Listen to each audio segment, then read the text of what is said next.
We have a problem, Batman. Gotham needs you again.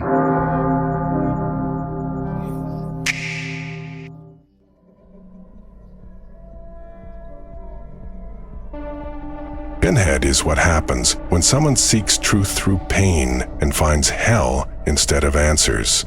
He was human once. Elliot Spencer, a British soldier who wanted more than normal life could give him. The puzzle box changed him into something that thinks torture is art and suffering is wisdom. The rehab plan must deal with someone whose whole being has been rewritten to see agony as beauty and pain as the only real experience. The agony, his condition, goes deeper than mental damage. He's been changed on levels that might be impossible to fix. But somewhere, under the pins and leather, under centuries of serving hell, there might still be pieces of the man he used to be.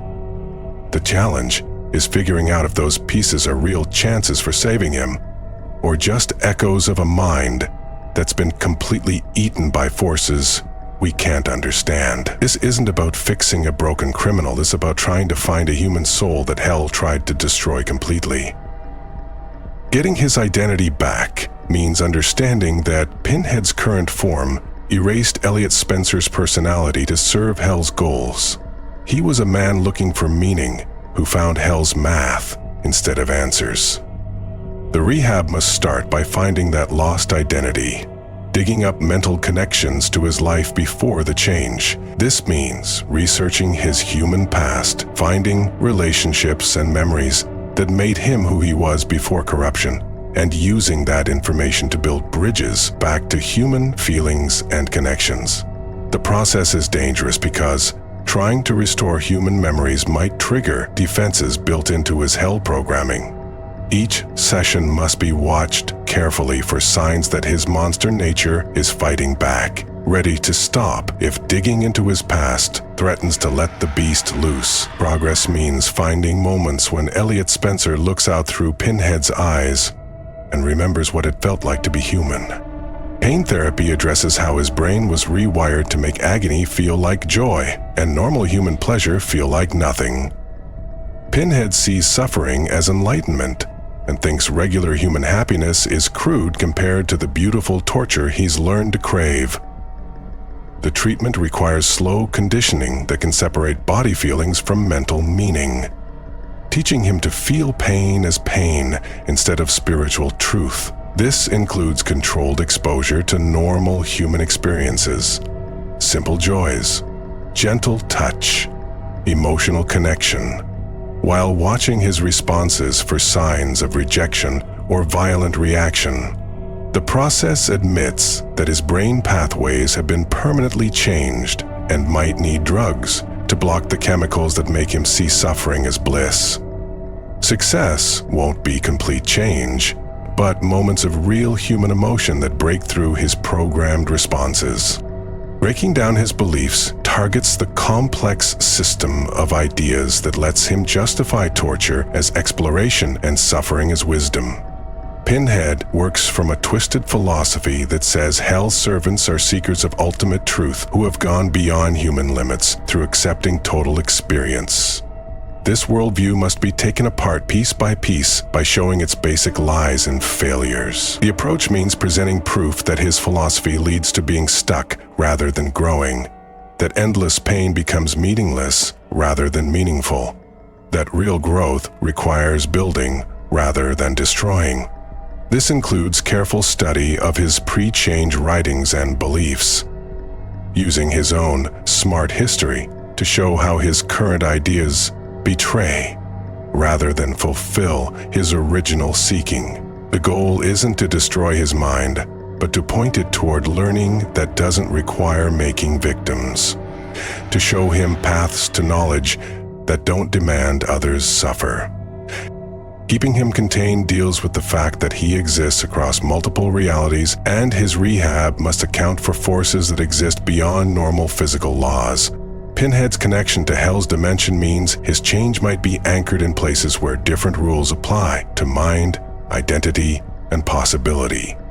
The rehab facility must be designed to prevent Hell from getting in while keeping connection to good influences that might support his recovery. This includes research into protective barriers that can block hellish influence while allowing human contact, building monitoring systems that can detect dimension activity around him, and most importantly, understanding when his monster nature might come back despite treatment progress. The Containment admits that complete separation from his origins might be impossible, requiring instead careful management of influences that support rehab versus those that encourage going back to his monstrous nature. Building empathy back represents the biggest challenge because Pinhead's change specifically targeted and destroyed his ability to see human suffering as suffering rather than gift. He truly cannot understand why people resist torture, why they fear pain, why they value comfort and safety over intense experience. The treatment requires rebuilding emotional responses that were systematically destroyed during his change into a hell servant. This means careful exposure to human stories, relationships, and experiences that can restart dormant emotional pathways, supported by brain intervention that might restore chemical responses linked to empathy and compassion. Progress signs include moments when he shows real concern for others, well-being, displays regret for past actions, or shows understanding that his victims felt real agony rather than spiritual revelation. The approach must account for the possibility that his empathy circuits have been so completely destroyed that only artificial rebuilding through technology might make genuine emotional connection possible. What do you think, Alfred? Master Bruce, you're trying to rehabilitate someone whose very existence challenges our understanding of redemption itself. Pinhead represents the complete corruption of the human search for meaning. He found transcendence through becoming a monster. While I admire your commitment to believing everyone deserves a chance at redemption, we must consider whether some changes go so deep that the original person simply no longer exists to be saved. However, if there's even the smallest possibility that Elliot Spencer still exists somewhere beneath the hell conditioning, then we have a moral obligation to try. The question isn't whether he deserves salvation, but whether we can live with ourselves if we don't attempt it.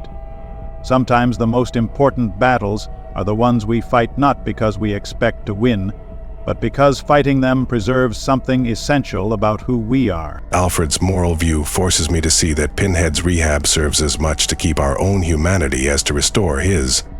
The approach must admit that success might be measured not in complete change, but in the attempt itself, in proving that even the most corrupted beings deserve the chance to remember their humanity. This shifts the plan from expecting full rehab to creating conditions where pieces of human consciousness can emerge and be cared for. The strategy means patient digging through layers of hellish conditioning, looking for moments when Elliot Spencer's original personality breaks through Pinhead's constructed identity. Each small victory, a flash of regret, a moment of genuine concern, a question about his past rather than a statement of his philosophy, becomes proof that redemption stays possible even in the darkest cases. The rehab serves as both practical intervention and moral statement about the nature of human dignity. What do you think, Robin? Bruce, I think you're trying to save someone who might not want to be saved. Pinhead isn't like the criminals we usually deal with. He chose his transformation, and he spent centuries believing it made him superior to regular humans. Even if you can strip away some of the hellish conditioning, what if he still thinks suffering is better than happiness? What if he decides to go back? Sometimes people make choices that put them beyond help, not because they can't be helped, but because they don't want to be. Maybe the real question isn't whether you can rehabilitate him, but whether you should spend resources on someone who might choose evil again when there are definitely innocent people you could be helping instead. Robin's practical view highlights the basic question of resource use and willing participation in rehab. The plan must include extensive evaluation of Pinhead's genuine desire for change versus mere temporary cooperation for strategic purposes. This requires mental assessment that can tell the difference between authentic regret and manipulative compliance, behavioral observation that reveals true motivation behind apparent cooperation, and most importantly, honest discussion about whether he actually wants to return to humanity or simply wants freedom from containment. The approach admits that rehab requires willing participation from the subject, that forcing change on someone who basically rejects it may be both impossible and ethically questionable. The evaluation process must determine whether Elliot Spencer genuinely wants to reclaim his humanity, or whether Pinhead is simply using rehab as another form of elaborate game, another way to explore human psychology through manipulation, rather than genuine change. Memory work focuses on the traumatic process of helping him access and process centuries of actions taken while under hell conditioning. Pinhead carries responsibility for countless acts of torture and murder committed in service of hell's appetites, memories that would destroy a normal human mind, but which he currently views as artistic achievements rather than moral failures. The treatment requires careful navigation between admitting the reality of his crimes and avoiding mental collapse that would make rehab impossible. This includes developing coping methods that can handle the weight of his actions, creating frameworks for understanding his behavior as the product of supernatural corruption rather than innate evil, and most importantly, finding ways for him to process guilt and regret without being destroyed by them. The memory work must proceed slowly and with extensive support systems, because full awareness of his past might trigger either complete mental breakdown or violent rejection of the rehab process. Preventing relapse requires understanding that his change into a hell servant created permanent vulnerabilities to supernatural influence and philosophical corruption. Even successful rehab cannot erase the changes made to his basic nature or eliminate the possibility that stress, trauma, or exposure to dimensional forces might trigger regression to his monstrous state. The plan includes ongoing monitoring for signs of philosophical drift toward his old beliefs, regular mental evaluation to detect early warning signs of relapse, and immediate response procedures for containing him if his hell nature reasserts itself. This includes development of safe words and procedures he can use if he feels himself losing control, creation of support networks that can provide intervention during crisis periods, and most importantly, honest admission that his recovery may be temporary rather than permanent.